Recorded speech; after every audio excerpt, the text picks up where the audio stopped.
Good day and welcome back, Ottawa history people. Today we're going to be talking about one of Ottawa's most significant and temporary residents, Lieutenant Colonel John By.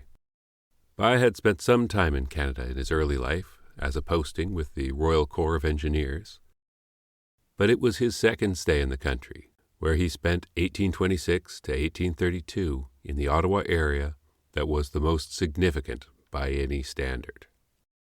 It was during those 6 years that he oversaw one of the largest civil engineering projects in the Americas to that date, the Rideau Canal. To undertake such a major project, the work camp at the base of the canal, across from the town of Columbia Falls, turned into a veritable town of its own. In fact, if Columbia Falls were to be colloquially named after its most prominent citizen, Wrightstown, after Filman Wright, the same thing was going to happen with the labor camp across the river. It would be nicknamed Bytown, after its project overseer, John By. In this episode, I'm going to be talking about John By, not the Rideau Canal or Bytown. Those are going to be in the next episode. While they're going to be peripheral to the narrative, especially towards the end, today is going to be a biography of the man whose name adorns the city more than any other non-Canadian. I mean, there are a lot of churches with the names of Jesus and Mary in the titles, but excluding religious buildings, it would have to be John By. John By started life in Lambeth, on the south shore of the River Thames, just across from Westminster, in August of 1779 to George and Mary By. His family was not a military family, which was uncommon for someone who would eventually rise to the rank of lieutenant colonel. He came from a family of watermen, men who would navigate the pulls and eddies of the Thames from Richmond to Woolwich, ferrying people and goods from one community to another, in the days before the Tube and the A-Series motorway. They would also serve as customs officers. People wore many hats in the past, which is becoming more normal again these days. His father died when he was young, and his mother worked at the Royal House as domestic staff. This was important, because while there she managed to impress and find someone, name unknown, who would sponsor her bright second son John into the Royal Military Academy at Woolwich as a gentleman cadet. A gentleman cadet was someone training to be an officer, and the Royal Military Academy at Woolwich was established in 1742 specifically to train artillery officers and military engineers, both of which were administratively under the Board of Ordnance. By will spend most of his life working directly under the Board of Ordnance. As a demonstration of how times were changing, 2 years after he graduated, the Royal Military Academy mandated that cadets would wear short hair, not powdered wigs and queues, the short ponytails that were common in By's day. Those that were commissioned prior to 1801 would normally wear wigs and queues, so you can see in many of the portraits of By, when he's not wearing a hat, and officers who were commissioned post-1801 would wear their hair cropped short. There would have been a time when those short-haired officers would be considered newfangled wokesters without the gravitas of tradition, and that would eventually lead into a period when those with the powdered wigs would be thought of as old-fashioned fuddy-duddies. By was a man who could change with the times, and while he started with wigs, he eventually started cutting his hair short. To become an engineer and an officer in those days took 2 years, after which By graduated as a second lieutenant, commissioned as an ordnance officer, and sent to the far-flung and exotic corners of the empire, by which I mean Plymouth, in England's rugged southwest province. He was 20 years old. Plymouth was the hometown of the famed buccaneer Sir Francis Drake, and John, now first lieutenant, spent 3 years there working on the fortifications and meeting and marrying Elizabeth Baines, until 1802, when he was transferred to another far-away land called Quebec. It should be recalled that in 1802, Canada was not the country it is today. It was not even a country. Arriving from England, By would have passed the colony of Newfoundland, then Cape Breton and Prince Edward Islands, New Brunswick and Nova Scotia, none of which were a part of Canada's upper or lower. Cape Breton Island wasn't even a part of Nova Scotia at the time. and all the future Atlantic provinces would have held a population of about 300,000 British subjects in total, and unknown numbers of indigenous. I don't want to imply that the indigenous people were mysterious and exotic, but it's hard to make an educated guess as to how many there were at this time. They didn't fill out a census form. Lower Canada in 1802 held 200,000, and Upper only 60,000. Ontario had 1/5 of the population of the Atlantic provinces.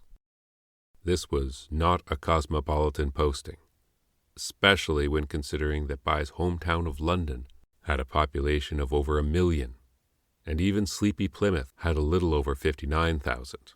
Quebec City was very much a wilderness posting for By.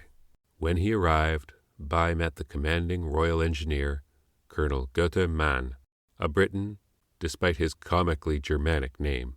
Mann and his second-in-command, Ralph Henry Briere, would become important patrons and mentors to John By throughout his career in Canada. Captain Briere was placed in charge of rebuilding the derelict Cascades Canal at Coteau, circumnavigating rapids near Grande Ile, and he requested the assistance of Lieutenant By, whose attention to detail and mathematical acumen had impressed the ordnance staff. By was sent upriver to Quebec at Pointe de Cascade, southwest of Montreal, and tried his hand at canal building. As fate would have it, he was pretty good at this. In 1805, he was sent back to England for the winter, only to return with the rank of second captain the following summer. He worked on the Quebec citadel, modernizing the famous fortress. Most of his time was divided between Montreal and Quebec City, but in 1810 he ventured up the Grand River, now the Ottawa River, to explore the opportunities for building a canal. His report has unfortunately not resurfaced. If it has survived, it would be quite the find. In November of that year, he left Lower Canada and went back to England. When he got back home, none of the talk was about canals in the Canadas. Everyone was talking about this Napoleon character and his adventurism in Europe. Napoleon is too big of a side character to get into in a History of Ottawa podcast, so I'm going to assume that you're aware that he was the French emperor and was arguably the most significant historical figure in the 19th century, and he was a recurring villain in English empire building of the time. In 1811, Captain By was sent alongside a small group of Royal Engineering officers to Spain to serve in the Peninsular War under the Iron Duke Arthur Wellesley, the first Duke of Wellington. By was promoted to brevet major, or acting major, before the siege of Badajoz, near the Portuguese border. It was there that he met General George Ramsay, the 9th Earl of Dalhousie, one of Wellington's right hands. Dalhousie would eventually become the Governor-General of Canada and commission his new acquaintance to build the canal for which he's now famous. But it was at the siege of Badajoz that they met, and By impressed him with his quality. Wellington would be the head of the Board of Ordnance and later Prime Minister, and would be the one who told Dalhousie to get started on the canal. Wellington Street, Dalhousie Street, and Colonel By Drive are all major roadways in Ottawa, and unfortunately there is no Badajoz Square, Avenue, Place, or Boulevard in the city, yet. There is a Trump Avenue, however, not to get political, but yeah. By would miss the victories in the Peninsular War and Napoleon's abdication, as he was injured and sent home to England, where he was sent up to Waltham Abbey, just north of London, to be put in charge of one of England's largest gunpowder laboratories and factories. No smoking, please. In Robert Leggett's book, John By, Builder of the Rideau Canal, he commented deadpan, "Explosions unfortunately took place from time to time." He stayed there throughout Napoleon's exile to Elba, returned to power, 100 Days, defeat at Waterloo. In his personal life, during his time at Waltham Abbey, he became a major, and unfortunately he also became a widower. Elizabeth Johnson By succumbed to cholera and was buried in Cheshire. 3.5 years later, at the same small church where Elizabeth had been laid to rest, the 38-year-old John married his second wife, Esther March. They would have 2 children together, Esther did not sign the marriage register, but her guardian signed on her behalf, indicating that she was less than 21 at the time, but it's not known how much less than 21. He stayed there through war's end and into the post-Napoleonic peace until August of 1821, when John By fell victim to peace in Europe. The crown no longer needed so many soldiers, and the active army that played such an important role in the defeat of Napoleon was big, expensive, and no longer as necessary as it had been. 6 years after the defeat of Napoleon, not only the active soldiery was stood down, but so too were the support roles such as ordnance that would be needed for any future mobilization. By was put on half salary and kept on reserve in case another war should demand his service. Prior to this, the Bys had purchased property to build a home in the Kent countryside in the town of Frank. A half-pay major cannot normally afford to buy a pleasant property in the English countryside in which to enjoy being a man of leisure. John By had the good sense and good fortune to marry well, twice. By had settled into a quiet farmer's life when he received a notification from the Ordnance Board that he was being recalled to service, promoted to lieutenant colonel, and was to be sent back to the Canadas after his absence of 16 years. He was to build a canal from Kingston north to the Grand River, downriver from Chaudière Falls, facing Hull Township. It was the opportunity that would lay the foundations of a future capital and destroy By professionally.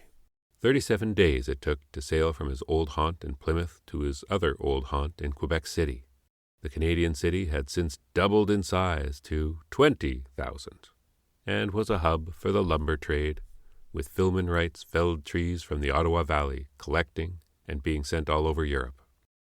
By presented himself to the Governor-General of Canada, George Ramsay, the Earl of Dalhousie, his old comrade from Spain.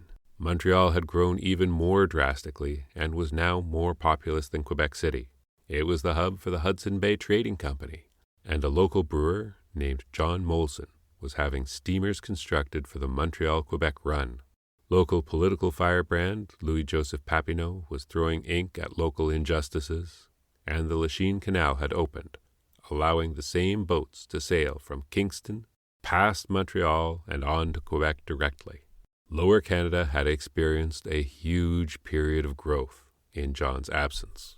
The Rideau Canal was the brainchild of the Earl of Dalhousie's predecessor, the Duke of Richmond, Charles Lennox. He arrived in the Canadas in 1818, decided that the canal was necessary so as to avoid the repeat of the War of 1812, when the Americans had blocked all shipping to Upper Canada by positioning a squadron on the river. So Richmond went to Kingston, then mapped out the rivers, lakes, portages, swamplands, and potential basins for a waterway system that the steamers would go from Montreal to Kingston, and hence all the Great Lakes to the rest of the empire, without getting caught in the narrows of the St. Lawrence. Unfortunately for him, he went hunting, got bitten by a fox, got rabies, and died at the end of his trip in 1819. His death place would be called Richmond Landing, named after him, and is home to the Royal Canadian Navy Monument now. Another veteran of the Peninsular War, in fact the commander of the campaign, the Duke of Wellington, was now the Master General of Ordnance, recognized the importance of the canal and authorized its construction. Now in 1826, war fever had long subsided, and Wellington was a bit of a relic, seeing new Napoleons popping up everywhere. He knew that Parliament would never agree to such a large-scale civil project in an unprofitable colony while Britain was recovering from her huge war debt. His solution was creative accounting. Of course, ordnance should budget for an ordnance project. That seems logical. But so too should the Colonial Office, and the Canadian budget, and the Secretary of State can pitch in. Wellington had the force of personality to achieve buy-in from various stakeholders without the need to put a formal agreement on paper to submit to Parliament. A 6-year project with dubious funding was born. This would be neither the first nor the last time that such chicanery resulted in an unsustainable government project. Wellington asked the venerable engineer and old Canada hand, in addition to being By's mentor in Canada, Guter Mann, who he thought should head up the project, and the offer was made to the semi-retired farmer in Kent, John By. By was told that he would need to keep accurate financial records to submit directly to the Bureau of Ordnance and no one else. The details of from where his funding would come were not important.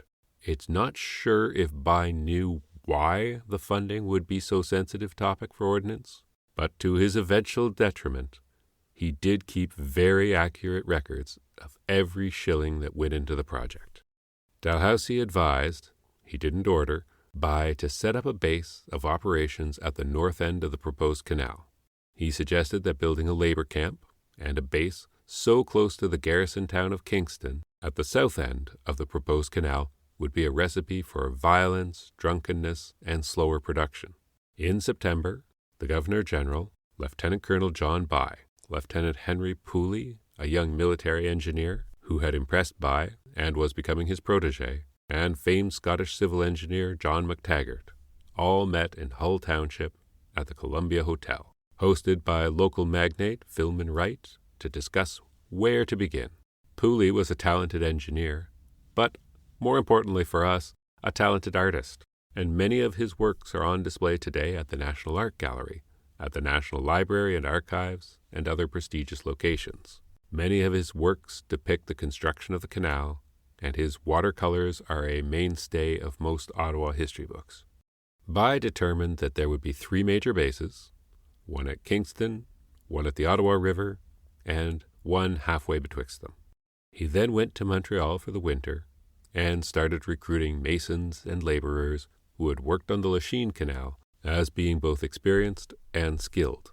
Next week we'll be talking about the canal itself, the construction of the canal, and the labor camp on the Ottawa River that would eventually become known as Bytown, and eventually Ottawa. This week we're sticking to the man himself, John By. The canal took 6 years of his life, and he was feted in Hull, Brockville, Kingston, and Montreal upon its completion in 1832. In both Upper and Lower Canada, he was the man of the hour and revered for his impact on British civilization on the continent. The canal was shockingly expensive, and for a second time in his life, By fell a victim to the peace. This peace was called the Rush-Bagot Agreement of 1817, which demilitarized the Great Lakes. Wellington hadn't trusted the Americans to hold up their end of that bargain, but in the 1830s, the times had changed. Britain and America had both removed their naval presence from the Great Lakes completely by 1837. This great, expensive military canal was now a little redundant. The patron of both By and the canal, Wellington, was out of office, and a new Whig Parliament was looking at the £169,000 allocated to the now civil waterway, and By's meticulous records for each of the £803,774, almost 5 times the budget, and decided the time was right to recall the lavish colonel and bring him before a parliamentary board of inquiry to explain himself. The Treasury Board released the following minute, which Colonel By read in the newspaper rather than by courier, informing him of the situation. Ahem. It is impossible for my lords to permit such conduct, expenditure without authority of Parliament, to be pursued by any public functionary. If my lords were to allow any person, whatever, to expend with impunity, particularly after repeat increases of the original estimate, upon work his superintendence, a larger amount than that sanctioned by Parliament, and by this board, there would be an end to all control, and my lords would feel themselves deeply responsible to Parliament. They desire, therefore, that the Master General of this board will take immediate steps for removing Colonel By from any further superintendence over any part of the works for making the canal communication in Canada, and for placing some competent person in charge of those works, upon whose knowledge and discretion due reliance can be placed. to whom it must be furnished a statement of the estimates and grants, and who must be strictly charged, upon no account whatever, to exceed the amount of the grants. My lords further desire that Colonel By may forthwith be ordered to return to this country, that he may be called upon to afford such an explanation as my lords can consider necessary upon this important subject. His return to England with his family in tow, as the villain du jour, a flaunting old guard with a powdered wig, who was spending England's wealth on his own pet projects off in the colonies. He was officially exonerated by the committee, which determined that he was not technically guilty, but named him far from innocent. The disgraced colonel retired with a broken heart to his farm in Kent, where he suffered a series of strokes and died 2 years after the completion of the Rideau Canal. His second wife, Esther, joined him in the hereafter 2 years after that. While he had been deeply respected in the Canadas at the time, and counted the Governor-General among his admirers, and the Director-General of the Army Medical Corps, Dr. Reed, had gone so far as to name his own son after the engineer, John By Reed, but his name was now anathema in the halls of power in London. To appease the colonial administration, the land owned by the By family in the town that had been evolving out of the labor camp was expropriated by the local board of ordnance and renamed that the name By would never be uttered again. Colonel By Street was renamed Lisgar Street. Colonel's Hill was renamed Major's Hill after his replacement, Major Daniel Bolton. Even the 2 streets that he named after his daughters were erased. Esther Street became Bank Street, and Maria Street would eventually become Laurier. As for the name Bytown, it wasn't actually a town until 1847. Oh, there were buildings, businesses, streets, and inhabitants, but it was not a town in an administrative sense. It was a military post on the Rideau Canal and the Ottawa River. People just called it Bytown. It was more of a nickname.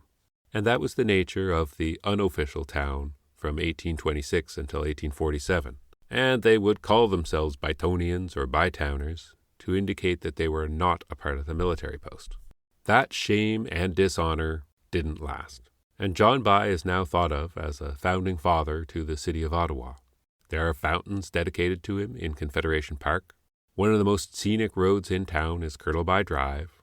The remaining stones of his house are still there in Major's Hill Park. The first monument to the man was in 1915. Colonel By Drive was so named in 1954, over a century past his death. As I read history, I try not to judge with a modern mindset. But here I'm going to do just that. John By was done dirty by the politicians of the day, looking for a scapegoat for the financial impropriety of others. Thank you for listening to this episode of the Ottawa History Hub podcast. Next week, we'll be taking a deep dive on the Rideau Canal itself, its construction, and some of the characters along the flow. If you'd like to learn more about Colonel By, please go to the website at ottawahistoryhub.com. Follow me on Facebook and Blue Sky as the Ottawa History Hub, or on X Twitter as Ott History Hub. This show is written, recorded, and produced by me, Brendan Ray, with the assistance of an exorbitant amount of coffee and a library card. Until next week, Advance Ottawa, en avant!